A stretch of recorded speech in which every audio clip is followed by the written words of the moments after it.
अस्सलाम वालेकुम। Easy cooking with Rehana में आपका स्वागत है। आज देखिए मैंने ये आलू की सब्ज़ी बनाई है और ये आलू की सब्ज़ी आपको बहुत पसंद आएगी। इसको बनाना बहुत आसान है, घर के सारे सामान के साथ में आप इसको बना सकते हैं। आपको बाहर से कोई भी एक्स्ट्रा सामान लाने की ज़रूरत नहीं है। जो भी आपके घर में चीज़ें हैं, आलू है, टमाटर है, बेसन है, कसूरी मेथी है, मिर्चा, धनिया, नमक, इन्हीं सारी चीज़ों से आप बना सकते हैं इसको। अमचूर पाउडर अगर आपके पास में नहीं है तो आप अमचूर पाउडर की जगह नींबू डाल सकते हैं, थोड़ा सा इमली का पल्प डाल सकते हैं, अमसूल डाल सकते हैं। आप खटास के लिए आप अपने हिसाब से कुछ भी डाल सकते हैं। ये इंशाल्लाह आपको बहुत पसंद आएगी। चलिए शुरू करते हैं। ये बहुत टेस्टी, बहुत अच्छी बनती है। ये देखिए, आलू के लिए सबसे पहले मैंने ये 5 आलू ले लिया है बॉइल्ड। ये बॉइल्ड आलू को मैं हाथ से इस तरह से सिर्फ क्रश कर लूँगी। हमको इसको मैश नहीं करना है, बस ऐसे तोड़ लेना है इस तरह से।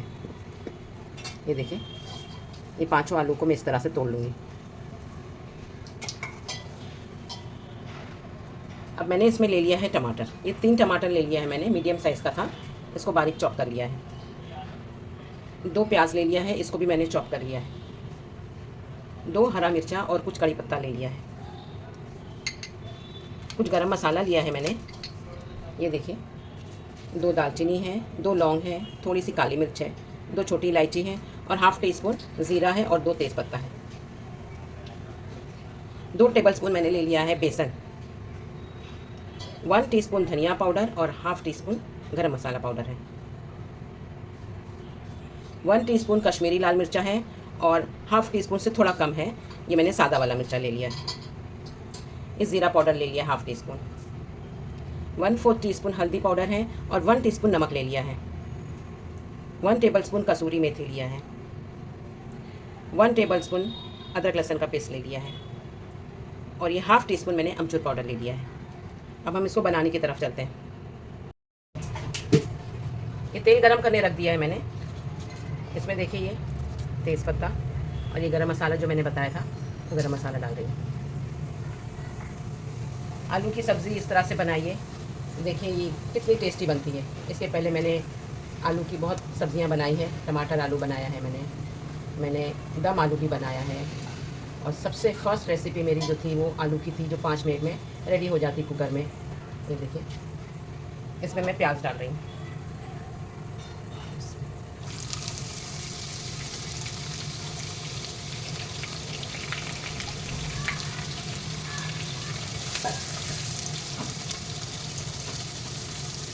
अदरक लहसुन का पेस्ट आपको नहीं डालना है, आप अदरक लहसुन को थोड़ा सा क्रश करके डाल सकते हैं। अदरक नहीं डालना है तो आप सिर्फ लहसुन डाल सकते हैं। मसाले इसमें ऊपर नीचे आप कुछ भी कर सकते हैं, बस इसको भूनना बहुत अच्छे से है।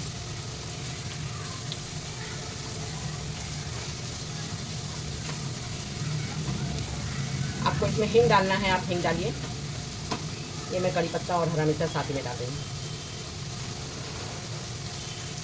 ये प्याज के साथ में अच्छे से हो जाएगा।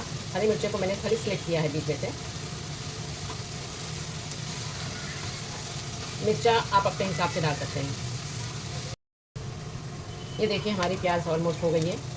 हमको इसको लाल नहीं करना है और हमको कच्ची भी नहीं रखना है। अब इसमें मैं ये अदरक लहसुन पहले डालूँगी। अगर आपके पास में चॉप किया हुआ लहसुन है, अदरक है, तो आप 1 टेबलस्पून से कम लहसुन लीजिएगा और 1/4 टीस्पून आप अदरक डालिएगा। अदरक हमेशा लहसुन से कम रहता है।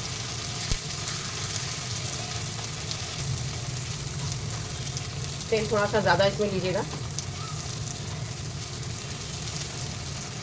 कम से कम 3 से 4 टेबलस्पून ज़रूर लीजिएगा तेल। ये देखिए, प्याज हमारी हो गई है। अब हम इसमें ये टमाटर डालेंगे।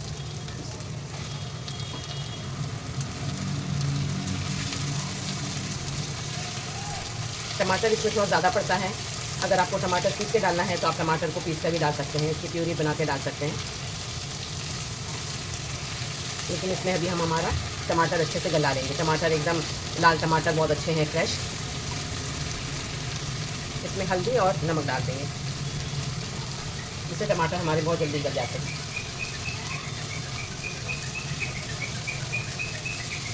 इसको ढक के हम थोड़ा सा टमाटर को पका लेंगे। ये फ्लेम को मैंने स्लो कर दिया है। इसमें मैं थोड़े से मसाले डाल देती हूँ। ये लाल मिर्चा है, ज़ीरा पाउडर, धनिया और गरम मसाला पाउडर। मसाला कम ज़्यादा आप अपने टेस्ट के हिसाब से कर सकते हैं।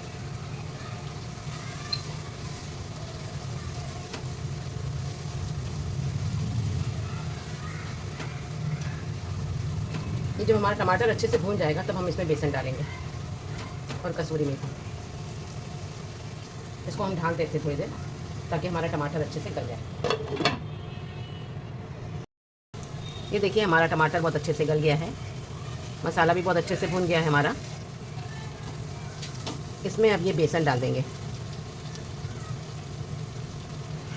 बेसन इसकी बहुत अच्छी ग्रेवी को बाइंडिंग देता है।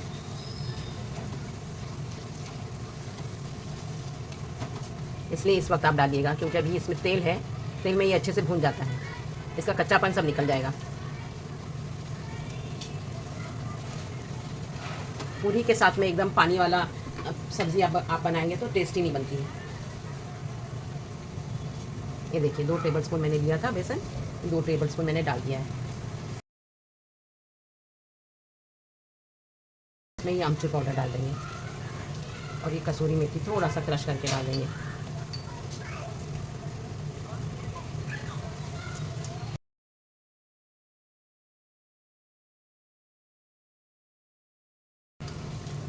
अगर आपको बेसन नहीं डालना है, बेसन अगर नुकसान करता है, तो आप इसमें मैदा भी डाल सकते हैं थोड़ा सा, 1 टेबलस्पून। लेकिन बेसन से इसकी टेस्ट बहुत अच्छी आती है।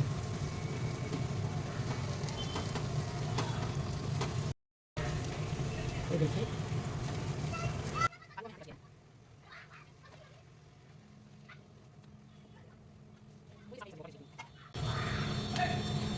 मैं एक तरफ पानी गर्म करने के लिए रखती हूँ, क्योंकि अभी हम इसमें जो पानी डालेंगे वो हमको गर्म डालना है, ठंडा नहीं डालना है।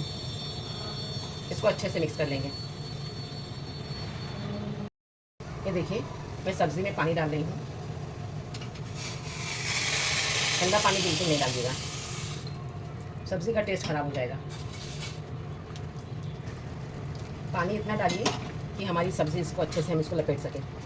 एकदम सूखी सूखी सब्ज़ी नहीं होनी चाहिए, एकदम रसीली होनी चाहिए।